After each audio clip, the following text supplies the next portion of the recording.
અને હવે વાત કરવી છે રતન મહાલના રતનની.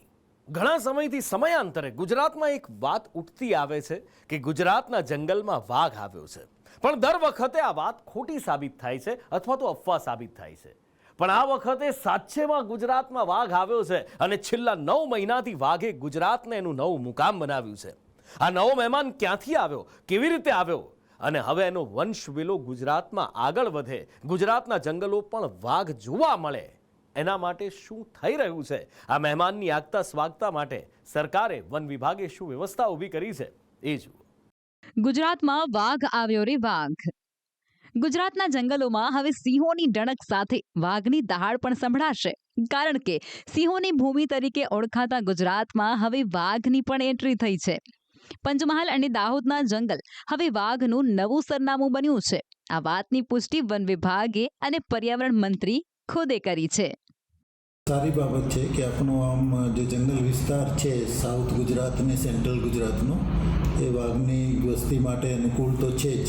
અને ભૂતકાળમાં પણ વર્ષો પહેલાં અહીંયા વાઘનું વિચરણ હતું. હવે અત્યારે થોડાક સમયથી એક વાઘ અહીંયા સ્થાયી થયેલા રતનમહેલના વિસ્તારમાં દેખાય છે. ટ્રેન્ડિંગ થઈ રહ્યું છે કે ગુજરાતમાં વાઘ આવ્યો અને રતનમહાલના વન્ય અભયારણ્યની અંદર કે એ કેમેરામાં ટ્રેપ થયો. ટીવી સ્ક્રીન પર દેખાઈ રહેલો આ વિડીયો વન વિભાગે જ કેપ્ચર કર્યો હતો અને જેમાં એક નર વાઘ પાણીના કુંડમાં આરામ ફરમાવતો જોવા મળ્યો છે. આ નર વાઘ 4 વર્ષની આસપાસનો હોવાનું અનુમાન છે.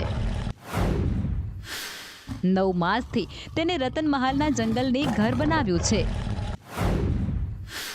જે મધ્યપ્રદેશના જાબુઆથી પ્રવેશ્યો હોવાનું માનવામાં આવે છે. વન વિભાગ માને છે કે આ માત્ર સ્થળાંતર નથી. રતનમહાલનું ઇકોસિસ્ટમ વાઘના કાયમી વસવાટ માટે પણ અનુકૂળ બની ગયું છે. વાઘના વસવાટ માટેની રતનમહાલના જંગલમાં શું અનુકૂળતા ઊભી થઈ છે, જો તેની વાત કરીએ તો જંગલ વિસ્તારમાં પૂરતા પ્રમાણમાં પાણીની ઉપલબ્ધતા, રતનમહાલના જંગલમાં જંગલી ભૂંડ અને નીલગાય જેવા શિકાર માટેના પ્રાણીઓની વસ્તીમાં વધારો,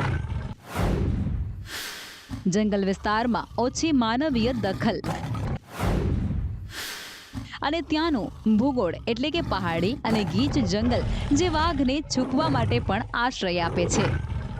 હાલ વન વિભાગ વાઘનું સતત મોનિટરિંગ કરી રહ્યું છે. વાઘના ખોરાક માટે અભયારણ્યમાં 35 હરણ પણ છોડાયા છે. પૂરતા પ્રમાણમાં પ્રવેશ ઉપલબ્ધ છે અને અત્યારે પછી ચોમાસામાં અમે એમાં સાબર અને ચિત્તલનું વધારાનું પણ એમાં રિલીઝ કરેલ છે, જેથી એને પ્રવેશ ઉપલબ્ધ રહે. જો કે હાલ રતનમહાલમાં વાઘનું નવું ઘર બનતા ગુજરાત સિંહ, વાઘ અને દીપડા જેવા 3 મોટા પ્રાણીઓ ધરાવતું એકમાત્ર રાજ્ય બનશે.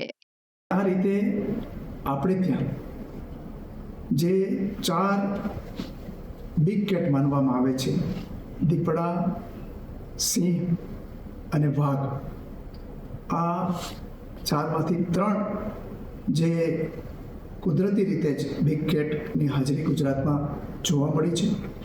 જો કે આ પહેલી વખત નથી કે વાઘે ગુજરાતની ધરતીને રહેણાંક બનાવી હોય. અગાઉ મહીસાગરના લુણાવાડા અને ડાંગમાં પણ વાઘના આંટાફેરા જોવા મળ્યા હતા. ભૂતકાળમાં પણ અનેકવાર વાઘ હોવાના દાવા થઈ ચૂક્યા છે.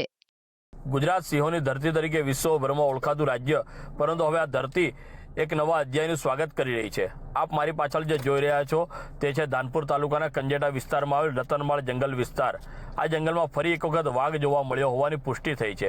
અત્યાર સુધી વાઘ માત્ર ક્યારેય પસાર થતો અતિથિ હતો, પરંતુ આજે વન વિભાગના સતત પ્રયાસો અને પર્યાવરણ પ્રેમી દ્રષ્ટિકોણના કારણે વાઘનું અસ્તિત્વ ગુજરાતના જંગલોમાં ફરી ઉભરી રહ્યો છે. રતનમાળ પહેલા રીંછ અભયારણ્ય તરીકે ઓળખાતું હતું, પણ હવે રતનમાળમાં વાઘ આવવાથી એક નવી ઓળખ મળી છે. ગુજરાતનું આ ઘનેરું જંગલ હવે વિશેષ રૂપે નેચરલ બાયોડાયવર્સિટી ઝોન તરીકે વિકસાવવામાં આવ્યું છે. અહીંનું પર્યાવરણ, પાણીના સ્ત્રોતો અને પ્રાકૃતિક આહાર ચક્રને એવા રીતે પુનઃ વ્યવસ્થિત કરવામાં આવ્યું છે કે વાઘ માટે આ સ્થાન સુરક્ષિત નિવાસ બની રહે. પર્યાવરણના સ્વાસ્થ્યનો સંકેત છે. રતનમાળથી શરૂ થયેલી સફર કદાચ આગળ ડાંગ, સુલપાણેશ્વર, શક્ય હોય તો સાતપુડા સુધી વિસ્તરે. ભવિષ્યના પેઢીઓને ગુજરાતના વાઘ સાથેનો અધ્યાય નવી પ્રેરણા આપશે. ગુજરાત કહે છે, વાઘ તમે ફરી આવજો. રતનમહાલથી હેમલ પંચાલ સાથે બ્યુરો રિપોર્ટ, સંદેશ ન્યૂઝ.